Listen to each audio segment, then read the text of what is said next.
Hey there, it's Dina, and this is your Thursday organizing tip.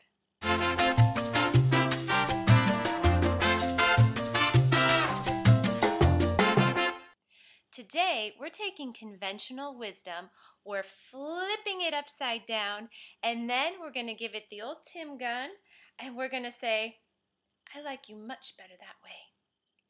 Conventional wisdom says, begin with the end in mind. Today, I'm going to tell you, to have the calm life you crave, I want you to end with the beginning in mind.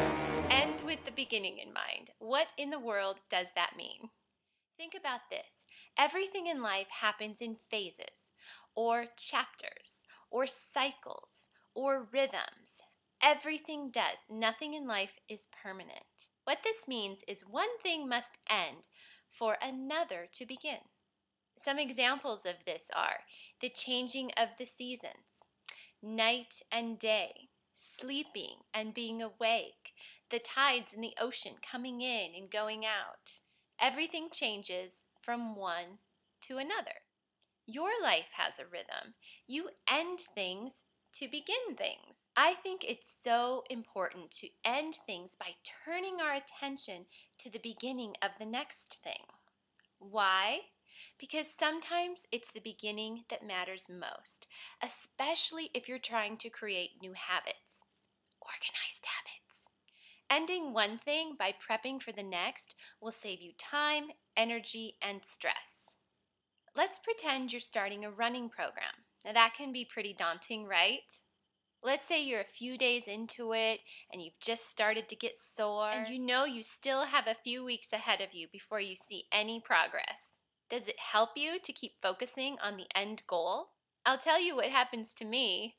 I say, I can't find my shoes and I'm sort of tired today and I'd have to recycle a sweaty sports bra, so I'll just take one day off and I'll start again tomorrow. If, on the other hand, you end your day by prepping for the beginning of your run the next morning, by laying out your shoes and your gear before you go to bed, or maybe setting your toothbrush and your deodorant right by your sink so it's easy to find in the morning. Then, when you wake up in the morning, all you have to do is begin.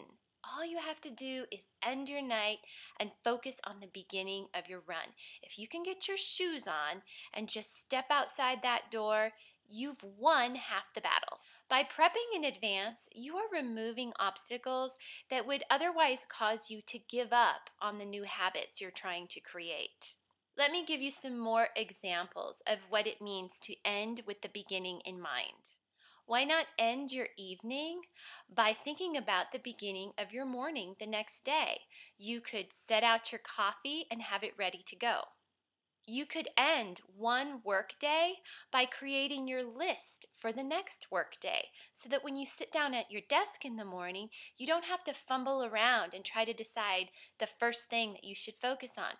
You would be amazed at how much time this saves and how it increases your productivity.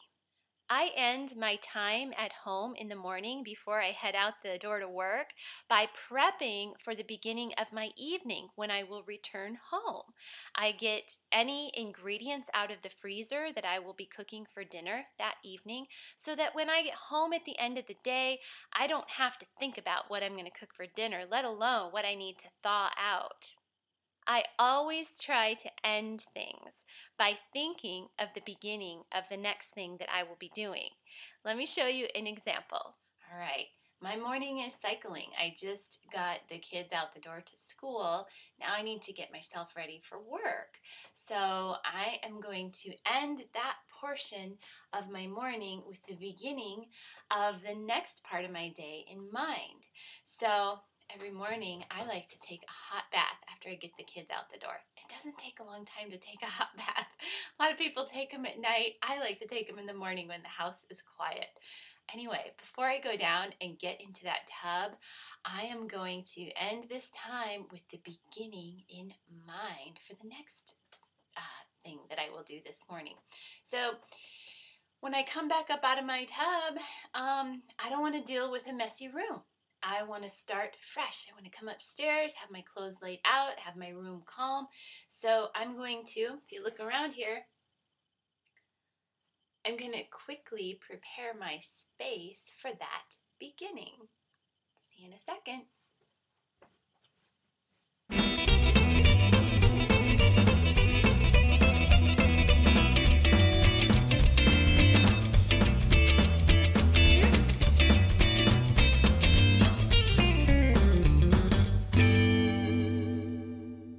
I'm back. That didn't take long. I made my bed. I laid out my clothes so that when I come upstairs, I just don't have to think.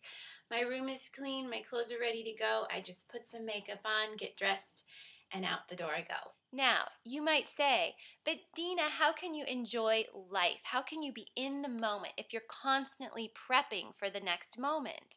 To that, I say, it takes such a tiny amount of energy to set things up for yourself. Way less energy than the crisis you experience when you're swimming upstream against chaos. Now, let me clarify. I am not advocating no goals. You have to have goals and projects in life, but that is strategy. Goals and projects are strategy. And at the beginning of the year, I shared a strategy technique with you called my butterfly brain dump, and I will put the link below. But that is the strategy for planning your projects and your objectives. Ending with the beginning in mind is the tactic that you will use to carry out your strategy.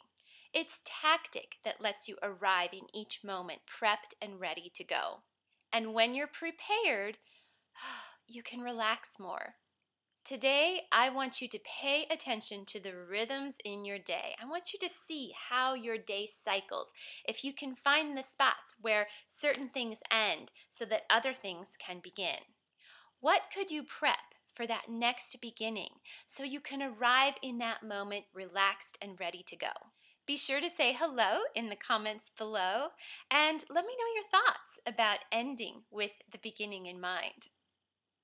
Thanks so much for watching. Take care and have a wonderful day.